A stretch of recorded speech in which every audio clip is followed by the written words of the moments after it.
Bugungi videomiz bemorlar tomonidan beriladigan eng ko'p savollarga javob beramiz. Bular bir nechta savollar navbat bilan o'qiymiz.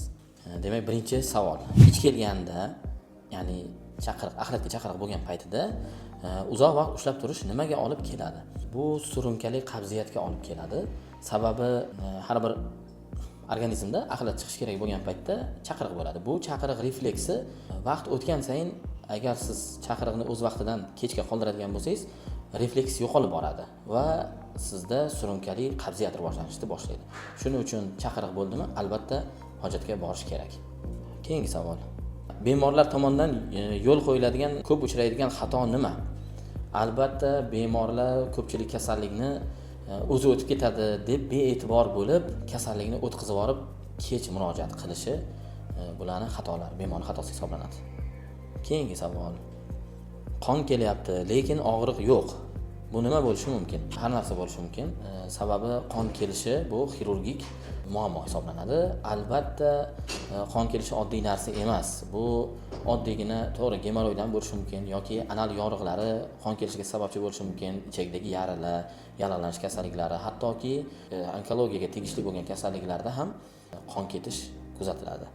Telefon bilan hojatxonada uzoq o'tirishning zarari bormi? Albatta zarar bor. Telefon bilan hojatxonada o'tirgan paytda vaqt o'tganini bilmaydi odam. Bu narsa proktologik kasalliklarni shu kecha kunduzda eng ko'p qo'zg'atadigan sabablardan biri bo'lib turibdi hozir. Hojatxonada uzoq o'tirish. Gemoroyingiz bo'lsa kattalashib ketadi. Gemoroy bo'lmasa shamollatib qo'yishingiz mumkin. Uning ustida bu shamollaydigan, ya'ni shamol tegadigan joy hojatxonada faqatgina to'g'ri ichak emas, prostata bezlari bor, erkaklarda, ayollarda jinsiy a'zolar bor. Ularni ham shamollashiga olib kelishi mumkin. Proktologik kasalliklar irsiy bo'lishi mumkinmi? Albatta. Proktologik kasalliklarning irsiy bo'lishi mumkin. Eng ko'p uchraydigan gemoroyni oladigan bo'lsak, gemoroy kasalligi kelib chiqishi eng asosiy sabablaridan biri irsiy moyillik hisoblanadi. Keyin boshqa trigger sababli, ya'ni qo'zg'atuvchi sabablar kasallikni juda ham avj olib ketishiga sabab bo'ladi. Proktologik kasalliklar jinsiy hayotga ta'sir qiladimi?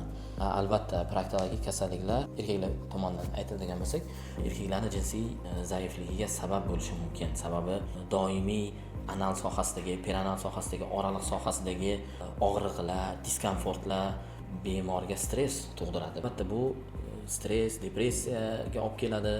Og'riqlardan tashqari to'g'ri ichak va uni atrofidagi to'qimalardagi yiringli kasalliklar prostataga yaqin bo'lganligi uchun bevosita yallig'lanish orqali ta'sir qiladi. Prostataga ham albatta to'g'ri ichakdagi yallig'lanish kasalliklari, peronal sohasidagi, anal kanalidagi yallig'lanish kasalliklari jinsiy zaiflikka sabab bo'lishi bor narsa. Keyingi mavzularimiz onkologiya bo'yicha bo'ladi, chunki onkologiya bo'yicha ham savollarimiz ko'p ekan. Qisqacha onkologik yo'g'on ichak va to'g'ri ichak, anal kanali sohasidagi onkologik kasalliklar haqida qisqacha keyingi videomizda to'xtalib o'tamiz albatta.